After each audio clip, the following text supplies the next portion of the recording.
Hey guys, it's Jennifer.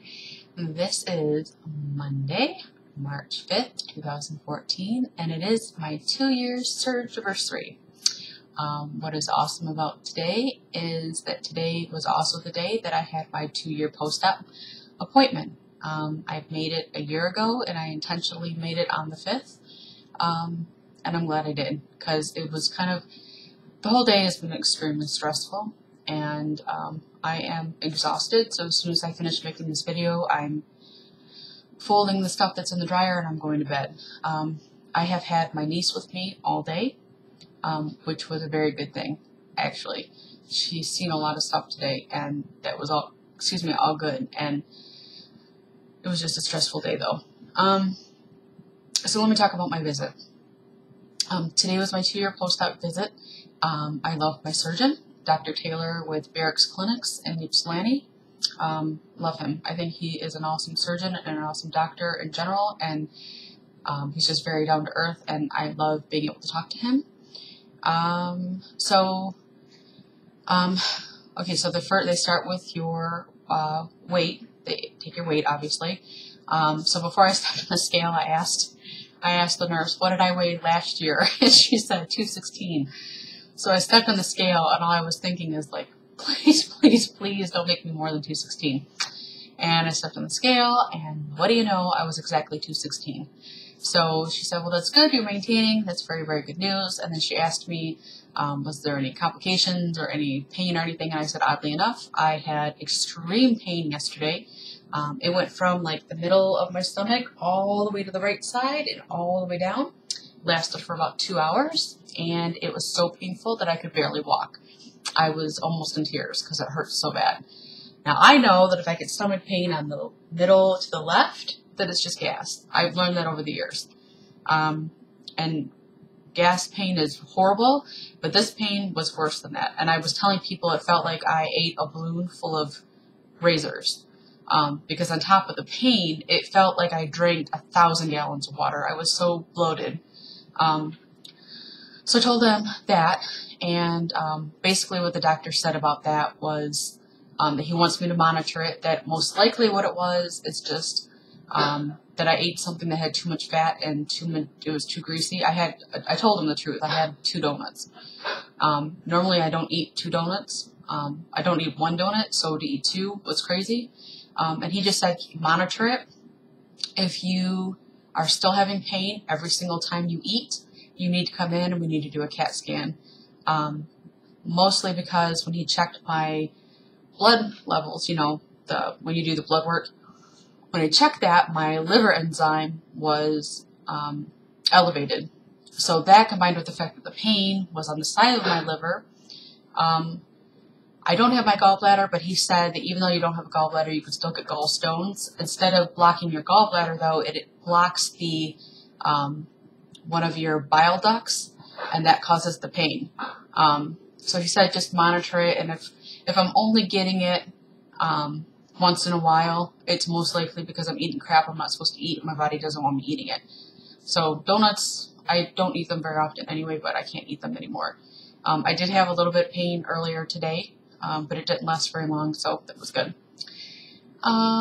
So on top of that, the rest of my blood work was pretty good.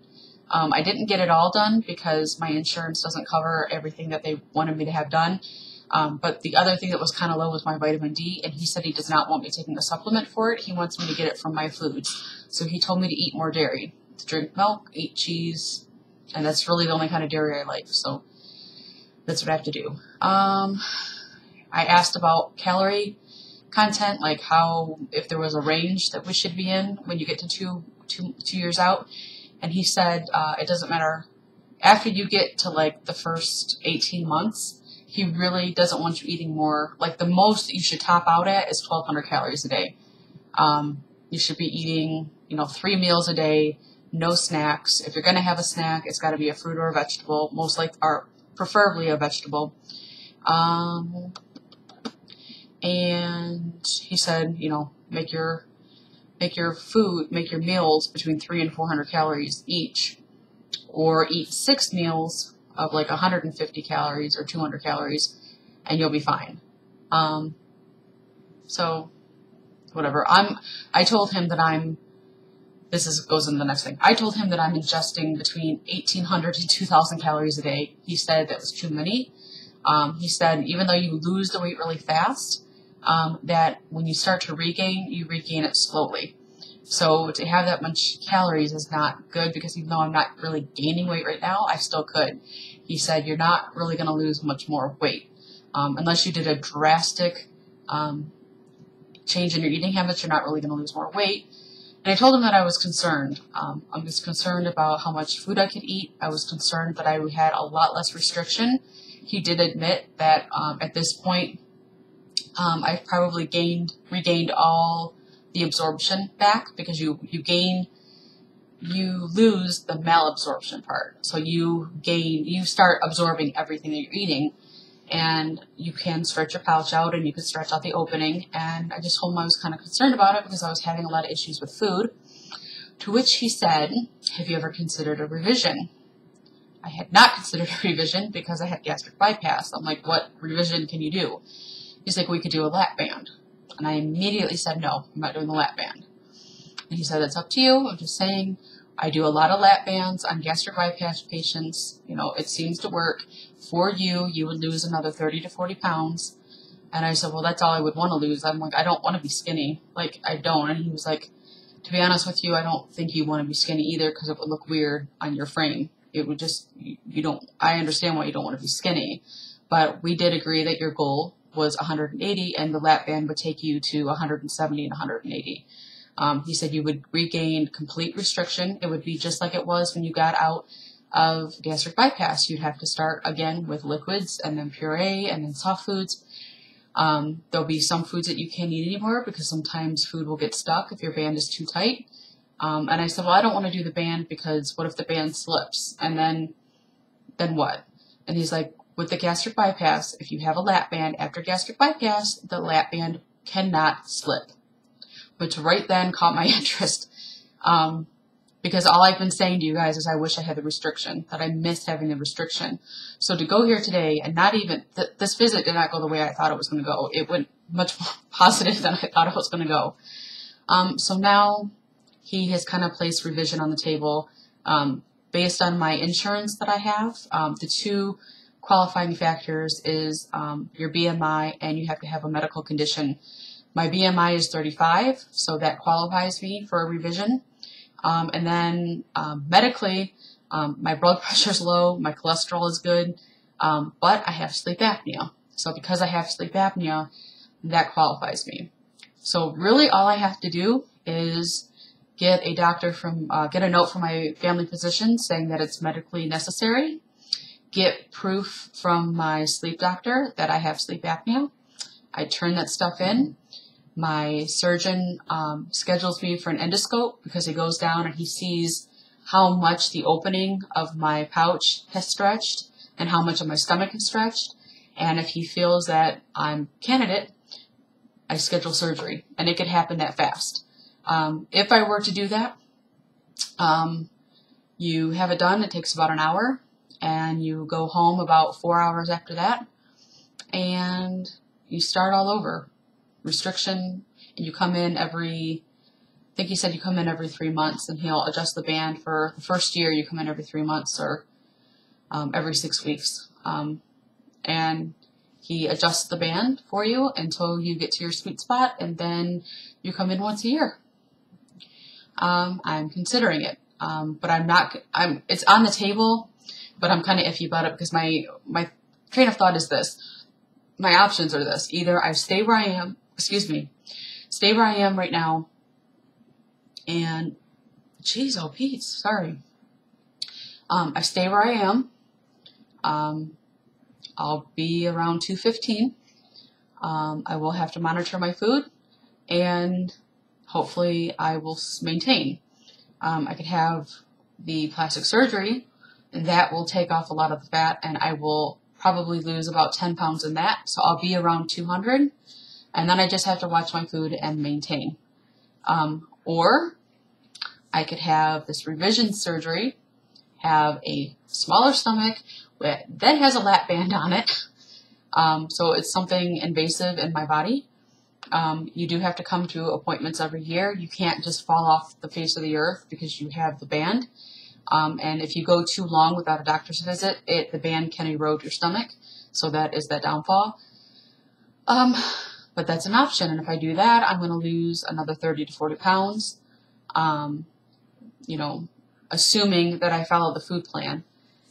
Which now in retrospect, knowing what I know about surgery, it just kind of feels like a second chance, you know. It really feels like I could take all the information I know now and start over. And who does not want that? Seriously. So it's an option. And if I do that, I'm going to be around 170, 180. And I could possibly have my reconstructive surgery, my plastic surgery after that.